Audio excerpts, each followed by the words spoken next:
Sarah Jenkins' day began with the kind of chaos that would make most people crawl back into bed.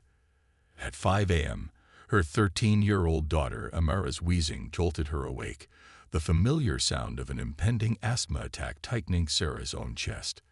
They'd been rationing the inhaler, a cruel necessity after their insurance denied the latest refill claiming excessive use. 20 minutes of steamed shower and careful breathing exercises helped, but the fear in Amara's eyes lingered. "Maybe you should stay home today, baby," Sarah suggested, but Amara shook her head. She had a science presentation, and Sarah's daughter was nothing if not determined. That stubborn streak reminded Sarah of herself, especially on mornings like this. The call about the community center's flooding basement came just as she was rushing out the door. $3,000 worth of donated school supplies, winter coats, and food items sat in cardboard boxes, and water was seeping in fast. Sarah spent 45 minutes coordinating with volunteers, directing traffic as teenagers formed human chains to move boxes to higher ground. Her phone buzzed continuously, parents counting on the after-school program, donors asking about their contributions, and the plumber warning he couldn't make it until afternoon. "Ms. Jenkins, we got this," Marcus, one of her senior volunteers, assured her. "You've got that meeting with the grant committee at 10. His dark eyes held the same steadfast reliability that had transformed him from a troubled teen to the center's most valuable volunteer over the past 2 years. Sarah checked her watch. 8:45 a.m. She could still make it. That grant could fund their tutoring program for the next 3 years. She couldn't miss it. The flat tire happened 3 blocks from the courthouse. The sound of shredding rubber matched the shredding of her carefully planned schedule.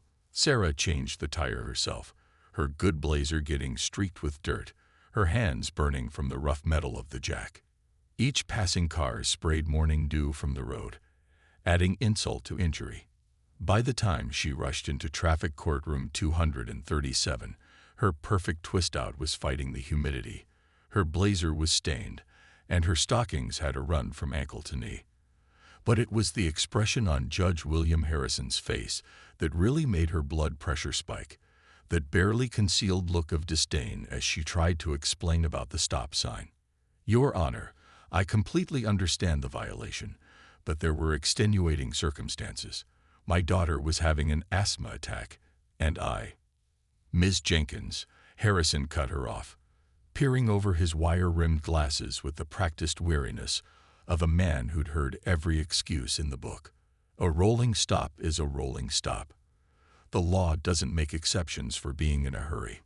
Sarah felt something shift inside her, like a gear changing in an old machine.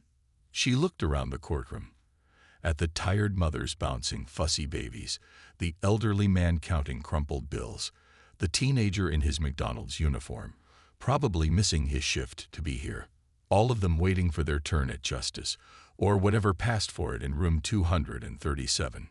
$500, due within 30 days, Harrison declared, already looking past her to the next case. Sarah stood straighter, smoothing her blazer with dignity she'd learned from her grandmother, a woman who'd faced far worse injustices with her head high.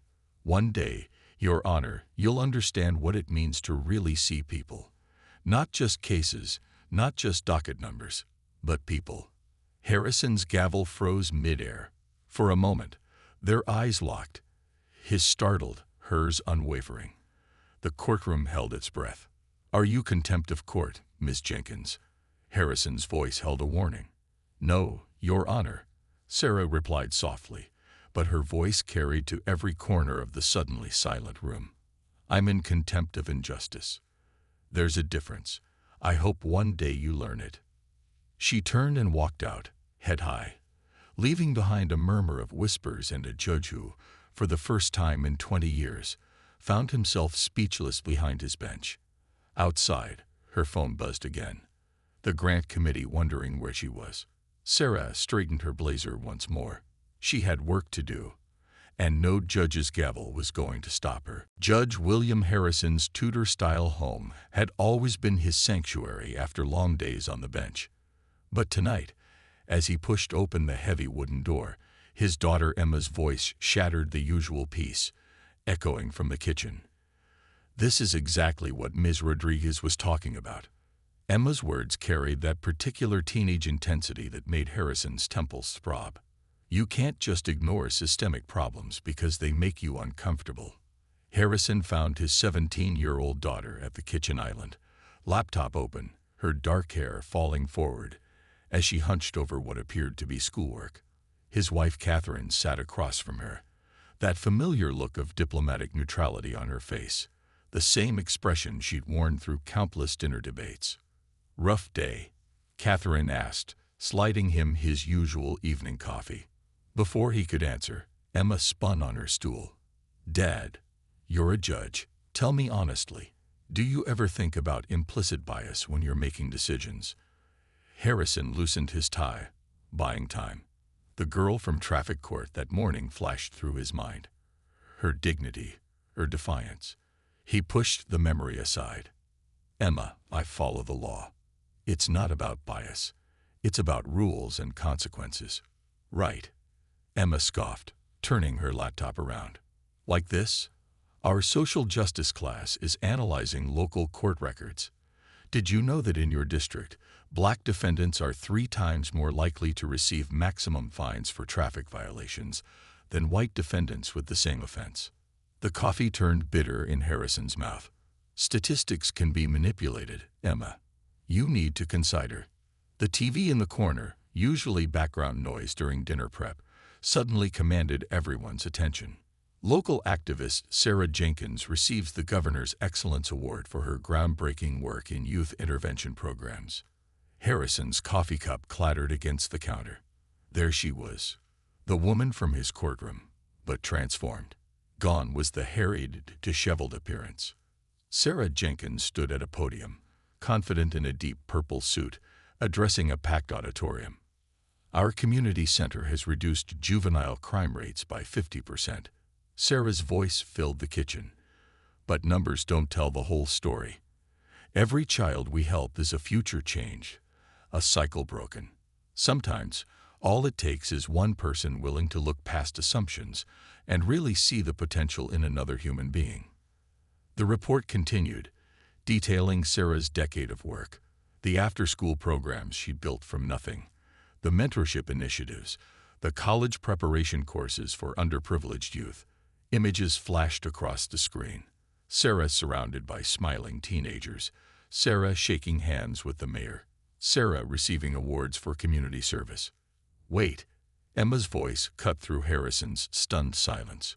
"Wasn't she in your court today? I saw her leaving when I dropped off your lunch."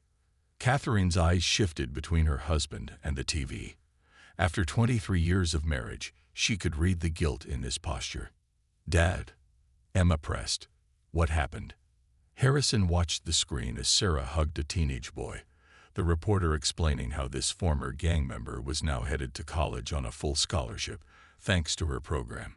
The same program running out of the community center she'd mentioned during her traffic hearing. The one with the flooding basement. "I fined her," he admitted, his voice rough. $500. Emma's sharp intake of breath felt like a physical blow. "Did you even listen to her story?" "The law doesn't make exceptions," he repeated his words from that morning, but they sounded hollow now, even to his own ears. The reporter was wrapping up. Sarah Jenkins proves that one person can make a difference, even in the face of systemic obstacles. Her message is clear: justice and compassion aren't mutually exclusive. Emma slammed her laptop shut. "No, they're not. And you know what, Dad? That's exactly what we're studying. How individual actions by people in power can either reinforce or challenge systemic inequities. Thanks for the real-world example." She stormed out, leaving behind the damning statistics on her screen. Harrison stood in his kitchen, the evening sun casting long shadows across the floor. For the first time in 20 years on the bench, he felt judged himself and found wanting. His phone buzzed. A text from Emma, who had apparently retreated to her room. Attached was a video link labeled Courtroom 237. Today's session. Upstairs, a door slammed. The TV droned on. And Judge William Harrison realized his evening of uncomfortable revelations was far from over. Sleep eluded Judge Harrison as midnight crept past. The weight of Emma's disappointment and Sarah Jenkins' words echoed in his mind, driving him from his bed to his private study. The room, lined with leather-bound law books and family photographs, had always been his refuge. Tonight, it felt more like a witness stand. His father's worn journal sat in the bottom drawer of his mahogany desk, untouched for years. Robert Harrison had been a civil rights attorney in the 1960s, a man who'd faced death threats and burning crosses to fight for justice in the Deep South. William pulled out the leather-bound book, its pages yellow with age, his father's precise handwriting filling each line. June 15, 1964, he read aloud in the dim lamplight. Today I watched a judge dismiss evidence of police brutality because the victim was, in his words, probably asking for trouble. I wonder if he realizes that every time he looks past injustice, he becomes its accomplice. The law isn't just words on paper. It's a living thing that either protects or persecutes based on how we choose to apply it. William's hands trembled as he turned the pages. More entries followed. Victories, defeats, and the constant struggle against a system that claimed blindness while seeing everything through tinted lenses. February 3, 1965. Took Will to court today. He's only 10, but he needs to understand what we're fighting for. The look in his eyes when he saw that young man sentenced. I pray he remembers that feeling when he's older. Justice without compassion isn't justice at all. The memory hit him like a physical blow. He remembered that day, the stuffy courthouse, the young black man in handcuffs, the way his father had gripped his shoulder as they watched. "Pay attention, son," Robert had whispered. "This is what happens when good people forget to see the humanity in others." His phone buzzed again, Emma's video link still unopened. With a deep breath, he clicked play. The courthouse security footage was split screen, showing 2 traffic cases from that morning. On the left, a white businessman explained how he'd rushed through a stop sign because he was late for a meeting. Harrison watched himself nod sympathetically, reducing the fine to a warning. On the right, Sarah Jenkins tried to explain about her daughter's asthma attack. The contrast was stark, undeniable. The comments below the video were a flood of outrage. "This is why we don't trust the system. Same crime, different skin color, different outcome." Judge Harrison showing his true colors. His hand shook as he pulled up his case records from the past year.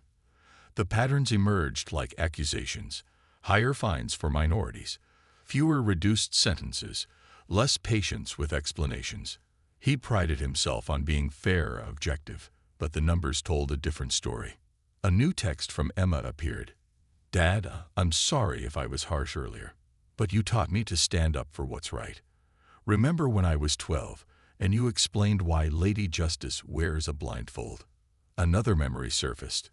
Emma, younger and wide-eyed, sitting in his lap in this very study. Justice doesn't see rich or poor, black or white. He told her. She only sees the truth. Had he lived up to those words, or had he become what his father fought against? Another brick in a wall of systemic inequality. The clock struck 2 as William opened his father's journal to its last entry, dated just before his death 5 years ago. "My son sits on the bench now. I pray he remembers what I taught him. That true justice requires not just knowledge of the law, but the courage to question ourselves. Will has the power to either perpetuate the old wounds or help heal them. I hope he chooses wisely." Dawn was breaking when Judge Harrison finally closed the journal. His phone showed dozens of notifications. The video was going viral. But it was another message that caught his eye. A community center newsletter, automatically forwarded by his clerk. Sarah Jenkins Center was hosting an open house that evening. Sometimes, he realized, the past doesn't just haunt us. It points the way forward. He had decisions to make, and for the first time in years, he felt his father's eyes watching to see if he'd make the right ones. The courthouse halls buzzed with whispers as Judge Harrison made his way to courtroom 237 the next morning. The side-eye glances from staff, the sudden silences as he passed. Everything felt different. His phone had exploded overnight with messages from colleagues, journalists, and even old law school friends, all sharing the viral video that had racked up over 2 million views. "Judge, do you have a comment about the allegations of racial bias?" A local reporter ambushed him at the courthouse steps, microphone thrust forward. Behind her, more media crews gathered like vultures, their cameras trained on his face.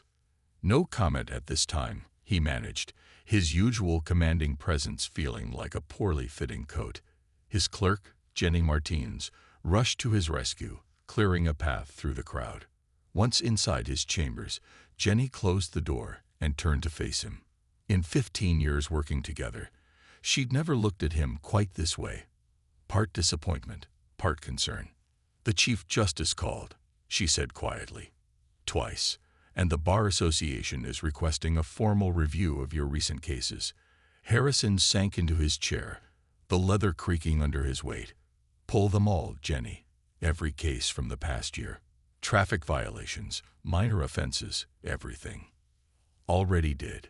She placed a thick stack of files on his desk. "And sir, you might want to see this." She opened her tablet, pulling up a live string from the community center. Sarah Jenkins stood at a podium, surrounded by community members and press. But instead of the condemnation Harrison expected, her words surprised him. "This isn't about one judge or one incident," Sarah was saying, her voice steady and clear. "This is about a system that needs healing. We don't want Judge Harrison's resignation. We want his awareness. We want him to understand that true justice requires seeing the whole person, the whole story." The camera panned to show faces in the crowd, mothers holding children, teenagers in school uniforms, elderly residents leaning on canes. Harrison recognized some of them from his courtroom. Each held a sign with a simple message: "See us. The numbers don't lie." Sarah continued, gesturing to a projected slideshow behind her. "In our county, Black defendants are 3 times more likely to receive maximum fines. Latino defendants are twice as likely to be denied payment plans. Single mothers are less likely to have their circumstances considered as mitigating factors." Harrison watched as she presented graph after graph, statistic after statistic. His hands grew cold as he recognized case numbers, his cases, his decisions. Each data point represented a person whose story he hadn't fully heard, whose circumstances he dismissed. His phone buzzed again. Emma had sent another text, watching Sarah Jenkins' live stream. "Dad, she's giving you a chance to be better. Please don't waste it." Attached was a TikTok video. A young creator had spliced together clips from his past cases, showing a pattern he'd never noticed. The gentle patience he showed some defendants, the brusque dismissal of others. The comments section was a battlefield of opinions, but one stood out. "My mom appeared before him last year. Lost her job because she couldn't pay the fine. We lost our apartment. But hey, at least justice is blind, right?" Jenny cleared her throat. "Sir, you have a full docket waiting." "Cancel it," he said, standing abruptly. "The whole docket? But there are people waiting." "Reschedule everything. And Jenny, get me the contact information for every defendant I find in the past year, every single one." She studied him for a moment, then nodded. "And the Chief Justice?" Harrison looked at the live stream, where Sarah Jenkins was now taking questions from reporters. She handled each one with grace, consistently turning the conversation back to systemic change rather than personal attacks. "Tell him I'll call back after I've reviewed every case. And Jenny, see if you can get me on today's schedule at the community center. Not as a judge, as a student." As Jenny left, Harrison turned to his window. Below, protesters had begun gathering, their signs visible from his third-floor perch: "Justice for all. Check your bias. Do better." His father's words echoed in his mind.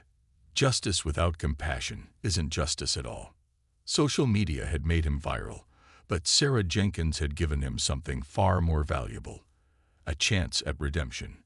Now he just had to prove he deserved it. The community center stood in stark contrast to Harrison's usual haunts, a converted warehouse with murals spanning its brick walls, each one telling a story of struggle and triumph.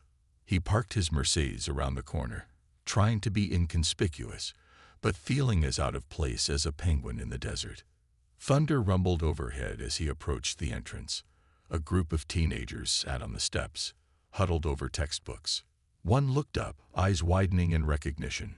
"Yo, that's the judge from the video," he whispered, not quite quietly enough. Before Harrison could retreat, the skies opened up. Rain poured down in sheets, forcing him through the center's doors along with a rush of people seeking shelter. Inside, organized chaos reigned. Sarah Jenkins stood in the middle of it all, directing traffic like a symphony conductor. "Get the donated blankets from storage," she called out. "Marcus, start a sign-in sheet for emergency shelter. Ms. Rosa, can you get the kitchen ready?" She spotted Harrison, and for a moment their eyes met, but instead of confrontation, she pointed at him. "You, since you're here, make yourself useful. Help Marcus set up cots in the gym." Harrison found himself working alongside Marcus, the young man he'd seen in news footage. "Never thought I'd see you on this side of town, Judge," Marcus said, unfolding a cot. "Especially not after." He let the sentence hang. "After I proved myself to be part of the problem," Harrison finished, struggling with a stubborn cot leg. Marcus studied him. "Nah. After you got the chance to be part of the solution." He demonstrated the correct way to unfold the cot. "See, sometimes you just need someone to show you how it's done." The storm intensified outside, transforming the center into an impromptu shelter. Harrison watched as Sarah coordinated with local churches, arranged transportation for stranded families, and somehow managed to turn the crisis into a community gathering. Someone started playing guitar. Children's laughter echoed through the halls. Then he heard it, the unmistakable wheeze of an asthma attack. A young boy, no more than 12, clutched his chest, panic in his eyes. Sarah rushed to his side, but the boy's inhaler was empty. "My car," Harrison blurted out. "I have one in my car. My daughter had asthma as a child. I still carry one for emergencies." "Marcus, get his keys," Sarah commanded. Harrison tossed them over, and Marcus sprinted out into the rain. While they waited, Harrison knelt beside the boy, remembering techniques from Emma's childhood. "Slow breaths," he coached, "like you're blowing out birthday candles, but very slowly." The boy nodded, trying to follow instructions. Marcus returned, soaked but triumphant, inhaler in hand. Within minutes, the boy's breathing eased. His mother, who had been clutching his hand, looked at Harrison with tears in her eyes.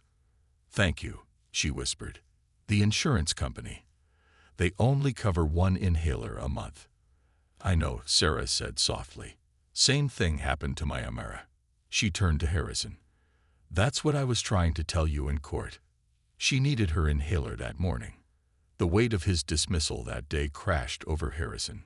How many other stories had he ignored? How many explanations had he cut short? As the evening wore on, Harrison found himself immersed in the center's world. He helped serve soup, listened to teenagers practice poetry, and watched Sarah mediate a dispute between two elderly women with the same patience and wisdom he should have shown in his courtroom. "You know what's funny?" Sarah said, finally taking a break beside him. "People think justice only happens in courtrooms, but sometimes it happens in places like this, where people choose to see each other as humans first." Thunder crashed again, and the lights flickered. In the semi-darkness, Harrison saw what his daughter, his father, and Sarah had been trying to show him. That true justice wasn't blind. It sought everything, especially the humanity in others. "I have a lot to learn," he admitted. Sarah handed him a mop as water began seeping under the door. "Good thing you're in the right place for that. Now help me save these donations before they get ruined." Outside, the storm raged on, but inside the community center, something new was taking root. Understanding, one moment at a time. The storm showed no signs of letting up as night fell over the community center. Most families had been safely transported to more permanent shelters, leaving behind a skeleton crew of volunteers, Sarah, and, surprisingly still present, Judge Harrison. The rain drumming against the windows created an oddly intimate atmosphere in Sarah's office, where she now sat across from him, a thick manila folder between them. "These aren't court records," Sarah said, her fingers resting on the folder's worn edge.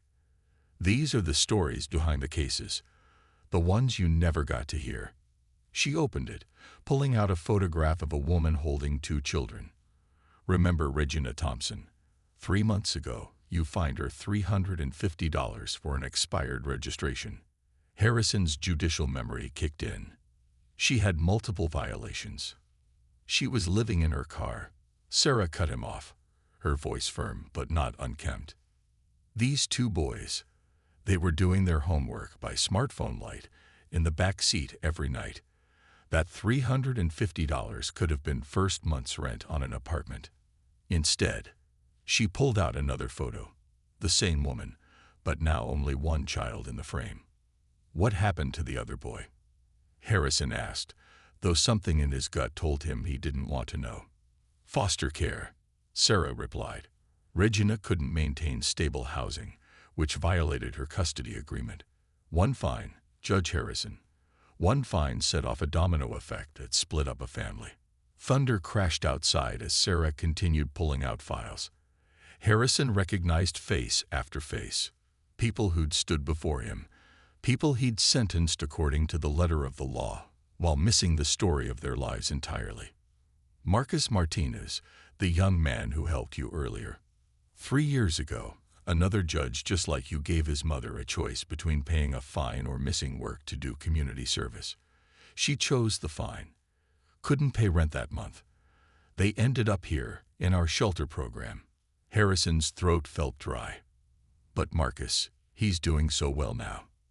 "No thanks to the system," Sarah said sharply. "He succeeded because someone finally took the time to see him as more than just another statistic. Someone looked at him and saw potential instead of problems." She stood up, walking to a wall covered in photos.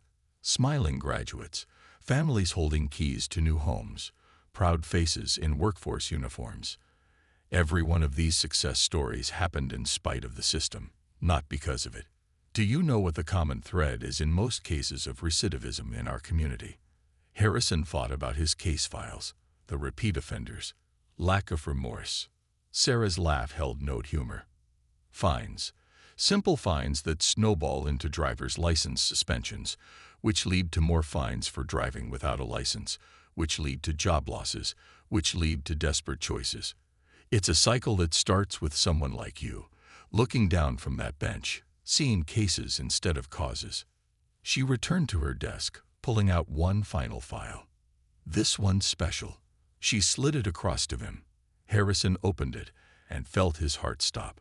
The photo showed a much younger Sarah Jenkins, standing in his courtroom, dated 15 years ago. "My first offense," she said quietly. "Speeding ticket. I was rushing my mother to the hospital. She was having a stroke. You didn't let me finish explaining. The fine took my entire savings, which meant I couldn't afford her rehabilitation program. She never fully recovered." Harrison remembered that day, vaguely, distantly, one case among thousands. But for Sarah, it had been life-altering. "Why are you showing me all this?" he asked, his voice barely above a whisper. Sarah leaned forward, her eyes holding his. "Because tomorrow, you'll go back to that bench. You'll put on that robe. And you'll have a choice. You can keep being part of the problem, or you can start being part of the solution. These files, they're not meant to shame you. They're meant to show you that every case number is a human story, and every decision you make ripples out into lives you never see." Outside, the storm began to ease, but inside Sarah's office, Judge William Harrison faced the biggest trial of his career, the trial of his conscience. And for the first time, he was both defendant and judge. When Judge William Harrison entered courtroom 237 the following week, Every creaking floorboard seemed to whisper reminders of who he'd been and who he needed to become. The familiar room felt different now, transformed by his newfound perspective. Even his robes felt heavier, weighted with responsibility rather than mere authority. "All rise," the bailiff called out, but Harrison waved his hand. "No, let them sit," he said. In fact, he stepped down from the bench, removing his robe. The gallery murmured in confusion as he took a seat at the prosecutor's table. "Today, we're doing things differently." His clerk, Jenny, shot him a concerned look. The district attorney shifted uncomfortably. But Harrison's mind was made up. He'd spent the weekend drafting what he called the context-first protocol, and he'd already secured provisional approval from the Chief Justice, albeit with raised eyebrows. The first case was called James Chen, 19, charged with driving without insurance. Before we discussed the violation, Harrison began. "Tell me about yourself, Mr. Chen. What brought you here today?" The young man blinked, clearly thrown off script. I'm working 2 jobs to put myself through community college. My car's essential because I work across town, but insurance costs more than my textbooks." What would have been a 10-minute hearing stretched to 30 as Harrison dug deeper. By the end, instead of a fine, Chen left with a referral to Sarah's Center for their Insurance Assistance Program and a deadline to report back with coverage. Case after case, Harrison applied this new approach. A single mother's speeding ticket transformed into enrollment in a defensive driving course with childcare provided. A teenager's expired registration led to a partnership with a local mechanic who needed an apprentice. Word spread quickly. By afternoon, the gallery was packed, not just with defendants, but with community advocates, social workers, and curious law students. Sarah Jenkins slipped in quietly during the lunch break, taking a seat in the back row. "Your Honor," the DA finally protested after Harrison turned what should have been a simple traffic citation into a 15-minute discussion about mental health resources. "This isn't sustainable. We have a docket to maintain."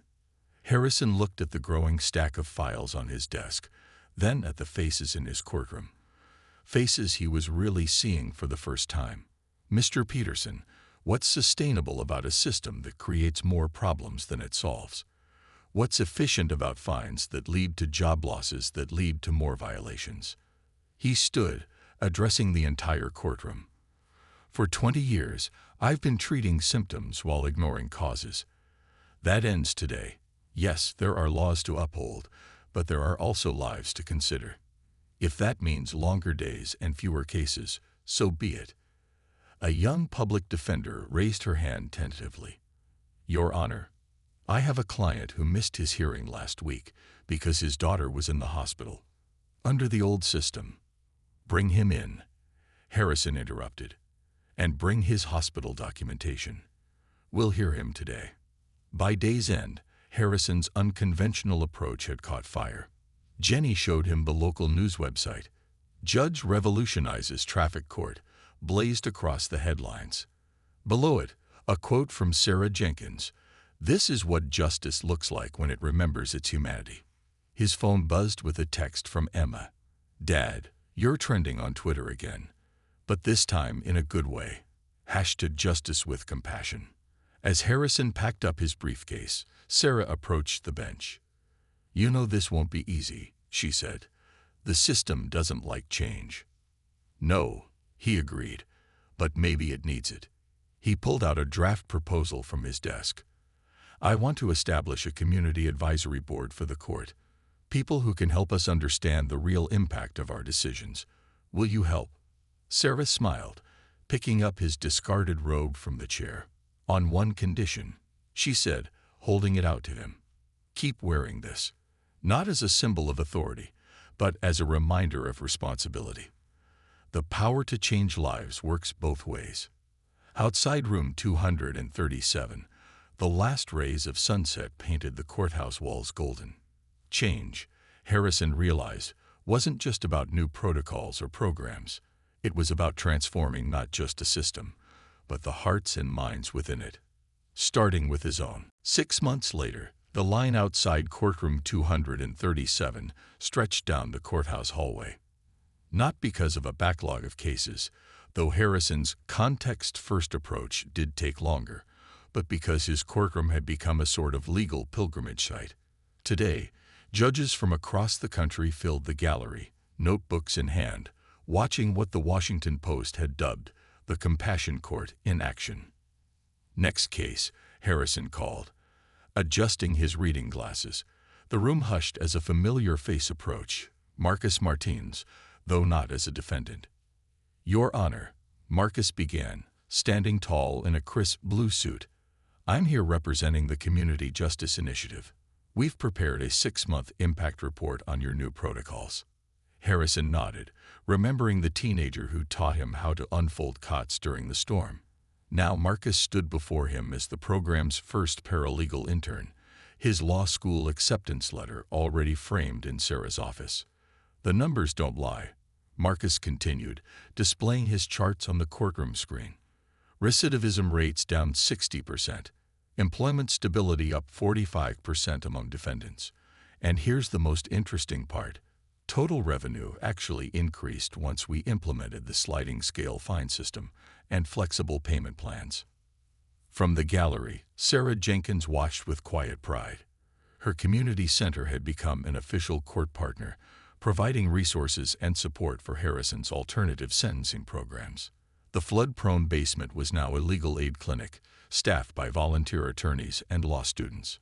"But statistics only tell part of the story," Marcus said, gesturing to the people behind him. One by one, they stood. Regina Thompson, now a housing advocate, her family reunited and thriving. James Chen, having graduated from community college, running a program helping students navigate insurance requirements. Even Mrs. Rosa from the community center, who now catered the court's monthly community dialogue sessions. Harrison's eyes met Sarah's across the courtroom. They'd moved beyond adversaries to allies, their initial confrontation transforming into a partnership that was reshaping local justice. Their model was being studied by law schools, featured in judicial conferences, and replicated in cities across the state. Emma, now a first-year law student herself, sat in the back row filming the proceedings for her class project on judicial reform. Her professor had already published 2 papers on the Harrison-Jenkins approach to community justice. "Your Honor," Marcus concluded, "we have one final item. The state Supreme Court has officially approved the expansion of the Community Court Initiative. Starting next month, all traffic courts in the district will implement your protocols." Applause broke out, quickly silenced by the bailiff's stern look. Harrison held up his hand. "Before we celebrate," he said, "I want to share something." He reached into his desk, pulling out his father's old journal. "My father wrote that justice without compassion isn't justice at all. But he was only half right. True justice needs more than compassion. It needs community. Every story in this courtroom is connected. Every decision we make ripples out into lives we might never see." He turned to the visiting judges. "We've been asking the wrong question. It's not about whether to prioritize law or humanity. It's about recognizing that they were never meant to be separated." Sarah stood, joining Marcus at the podium. "Which is why we're announcing the launch of the Justice Bridge program," she said. "A partnership between courts and communities to ensure that every defendant has access to resources, every judge has access to context, and every case is seen through the lens of both law and humanity." The room erupted in applause again, but Harrison barely heard it. His eyes were fixed on a new photo being hung on the courtroom wall, his father's portrait beside Sarah's mother's, the two of them watching over this evolution of justice they'd never lived to see. As the ceremony concluded, Emma approached the bench, her phone still recording. "Dad," she said, "remember when you told me justice was blind? I think maybe you were wrong. Real justice doesn't need to be blind. It just needs to see clearly." Harrison looked out over his transformed courtroom, at Marcus's proud stance, at Sarah's knowing smile, at the faces of hope where there had once been only resignation. "No, Emma," he replied. "I wasn't wrong. I just needed someone to help me see it differently. Outside, another line of defendants waited their turn. But in courtroom 237, they wouldn't just face justice. They would be seen, heard, and given a chance to write a different story. The revolution that began with a traffic ticket had become a movement, proving that sometimes the biggest changes start with the smallest moments of seeing each other's humanity.